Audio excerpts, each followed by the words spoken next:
In the last lesson, we learned some techniques for fully engaging in the passage in order to maximize comprehension. In this lesson, we'll learn how to take specific notes that will allow us to answer a wide range of questions without having to reread the passage.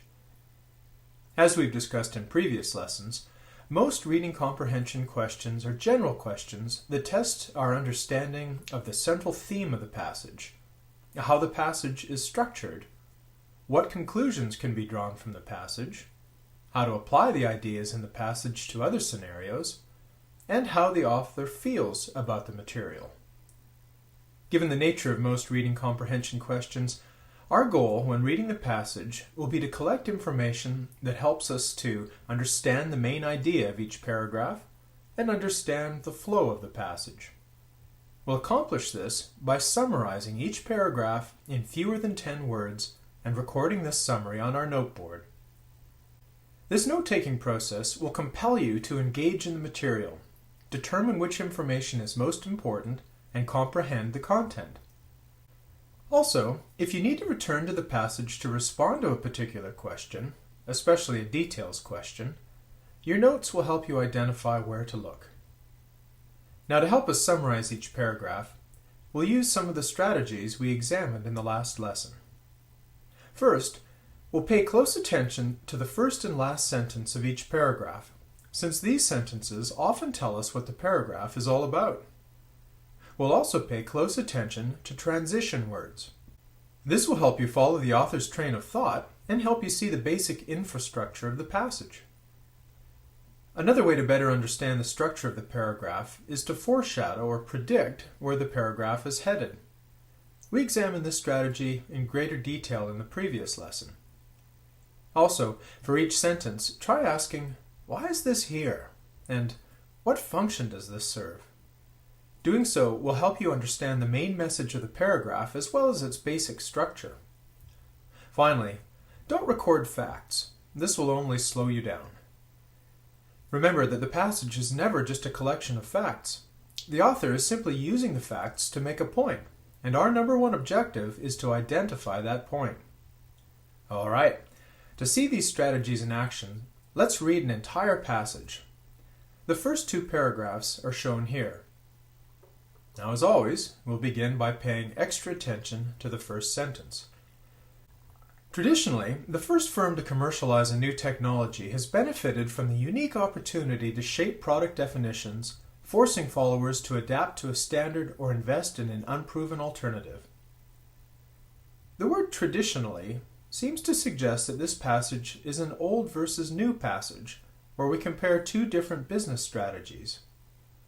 At this point I could be wrong, but this kind of foreshadowing helps me stay engaged, and it forces me to keep analyzing the direction of the passage. Next we have, today, however, the largest payoffs may go to companies that lead in developing integrated approaches for successful mass production and distribution. Perfect. This today, however part confirms my suspicion about the passage. So how can we summarize the entire paragraph in fewer than 10 words? Well, one summary might be old strategy, first in, new strategy, integrated approach. Now your summary will most likely be different from mine, and that's totally okay. In fact, it's very possible that your summary is much better than mine. The important point is that it's not so much about what you write, it's about the mental processes involved in taking the content of an entire paragraph and reducing it down to a handful of words. Okay, the next paragraph begins with producers of the beta format for video cassette recorders, VCRs, for example. Here we have the transition phrase, for example, so we'll pay careful attention to what follows. But let's try to predict what comes next.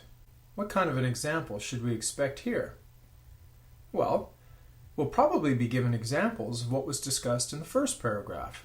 That is, examples of the old strategy of being the first to market, and examples of the new strategy of having an integrated approach. Notice that at this point, we may already have a good idea of what this paragraph is trying to accomplish, and we're only a few words into it. Okay, let's continue. Producers of the beta format for videocassette recorders, VCRs, for example, were first to develop the VCR commercially in 1975, but... Alright, here's another transition word, so we'll stop and see if we can predict what comes next. Well, we were just told that beta was the first to market, so the word but suggests that being first was not very advantageous. As we continue, we get, but producers of the rival VHS, video home system, format proved to be more successful at forming strategic alliances with other producers and distributors to manufacture and market their VCR format. So our prediction was partially correct. We're told that VHS was more successful due to its strategic alliances. The last sentence reads, seeking to maintain exclusive control over VCR distribution, beta producers were reluctant to form such alliances and eventually lost ground to VHS in the competition for the global VCR market. What's a good summary for this paragraph? Well, it was about examples, so I might write, examples. Beta was first, and VHS formed alliances. Now on to the last paragraph. This one begins with the transition word despite, so we'll pay extra attention to the structure. Despite Beta's substantial technological head start and the fact that VHS was neither technically better nor cheaper than Beta, this tells us that VHS wasn't better or cheaper than Beta. What might follow? Well, the word despite tells us to expect something contrary to the given information about VHS not being superior or cheaper. So the next part will probably be something about how VHS still did better. Let's see. Developers of VHS quickly turned a slight early lead in sales into a dominant position.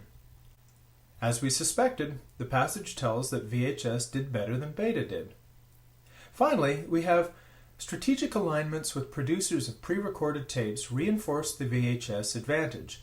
The perception among consumers that pre-recorded tapes were more available in VHS format further expanded VHS's share of the market. By the end of the 1980s, Beta was no longer in production.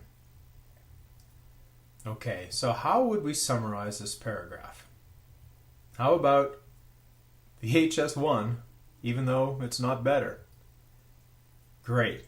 At this point, we've now taken an entire passage and we've reduced it to 20 words.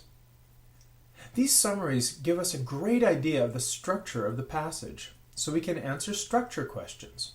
More importantly, by summarizing the information in each paragraph, we forced ourselves to identify the heart of the passage, and this will allow us to answer a wide range of other questions. Okay, let's summarize. In this lesson, we looked at ways to summarize each paragraph in a passage. In the next lesson, we'll look at one last piece of information we want to record while reading the passage. After that, we'll look at ways to tackle the questions that accompany the passage.